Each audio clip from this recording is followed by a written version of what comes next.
Почитувана македонска јавност, ова е, мислам, прв и единствен пример не само во Македонија, туку и во светот, каде судски спор ќе се реши преку предлог на закон. Овој купопродажен договор меѓу владата на Заев и Макпетрол станува закон во оваа држава. Значи, се озаконува криминал вреден 33 милиони евра и што е најважно, овој предлог на закон, односно овој спор, не е во надлежност на собранието. Еден од најбитните моменти во овој спор, според мене, е ставот на Државното правобранителство на Македонија. Имено, според одредбите на Законот за државно правобранителство на Македонија, Државното правобранителство е државен орган кој презема мерки и правни средства заради правна заштита на имотните права и интереси на Република Македонија и врши други работи утврдени со овој и друг закон. Државното правобранителство ги остварува своите надлежности врз основа на Уставот, законот и ратификуваните меѓународни договори. Сега, врз основа на надлежностите на Државното правобранителство, во добиените материјали по однос на оваа точка, ја имаме информацијата во врска со постапувањето на Државното правобранителство по предлогот, тоа е предлозите за склучување спогодба на владата на Македонија и Макпетрол. Во оваа информација се наведени вкупно 8 преписки меѓу Државното правобранителство и владата и сите завршуваат со еден ист одговор или заклучок од страна на правобранителството, а тоа е дека сите барања од владата за вонсудско решавање на овој спор се противуставни. Да почнеме со ред. 29 јануар 2019. До правобранителството е доставено барање од владата со предлог за вонсудско решавање на спорот.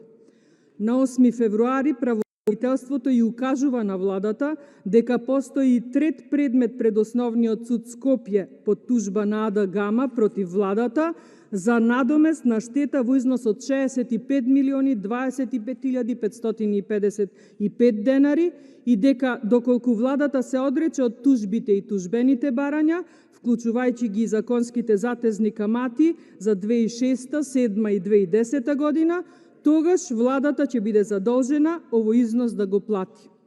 На истиот датум правобранителството укажува и на потреба од произнесување на Министерствата за правда и за финансии. Второ известување од правобранителството до владата, датум 4 март 2019. Правобранителството останува на наводите од 8.2 и истите ги дополнува со потребата да биде направено вештачење за фактичката состојба и економската оправданост за склучување вонсудска спогодба меѓу Македонија и Макпетрол. Исто така во ова известување до владата, правобранителството додава дека е потребно во предлог вонсудската спогодба да се додаде нов член со кој владата и Макпетрол ќе се согласат и ќе ја задолжат Гама да се одрече од тужбата за надомест на штетата во висина од 65 милиони 25.555 денари со камата. После ова, владата испрача до правобранителството извадок од нацрт записник на 143-та седница на влада, одржана на 9.7, во кој под точка 113 владата го прифатила текстот на спогодба за вонсудско решавање на спорот и со заклучок го овластила државниот правобранител во име на владата да ја потпише оваа спогодба. На ова барање правобранителството испрача известување до владата на 15 јули во кое наведува дека државниот правобранител нема правен основ да ја представува владата, а според членовите 11, 12, 15, 16, 17 и 18 од Законот за влада, односно дека председателот на владата раководи со владата, ја представува владата и дека него го заменува само неговиот заменик.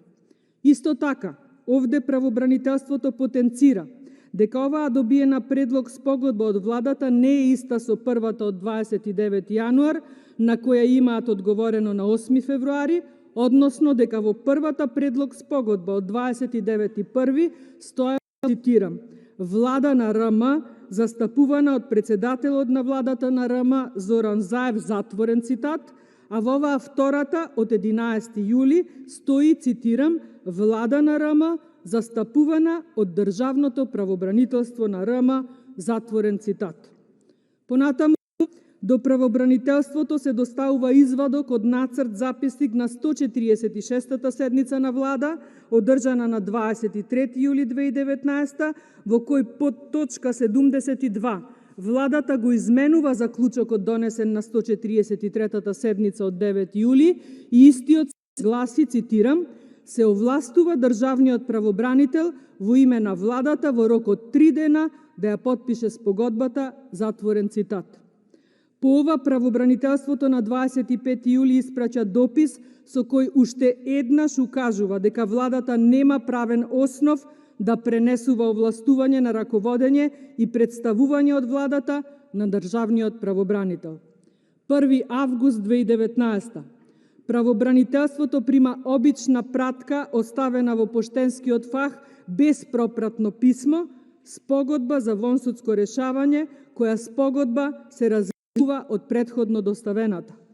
На вака добиената спогодба, правобранителството доставува укажување од 1.8. во кое наведува дека, како државен орган кој презема мерки и правни средства заради правна заштита на имотните права и интереси на РМ, спогодбата за вонсудско решавање на спорови меѓу владата, представувана од ЗАЕВ и МАК Петрол, застапувана од председателот на управниот одбор Андреја Јосифовски, би предизвикала последици спротивни на имотните интереси на РМ и дека истата не треба да биде потпишана.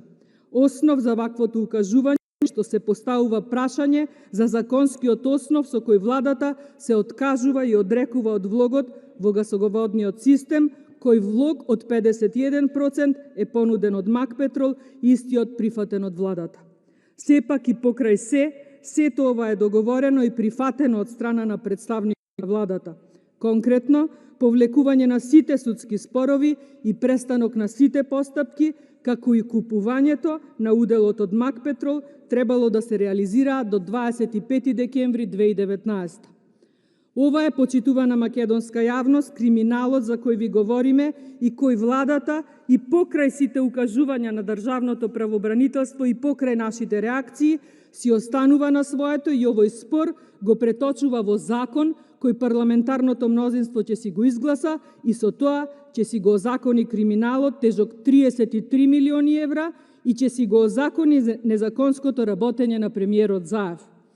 Оваа криминална спрега денес покажува сила и моќ, но мора да дојде и ќе дојде денот кога за ова сите ќе одговараат пред судовите, кои ќе работат по законите и уставот, а не по нарачки и диктати на власта и на премиерот.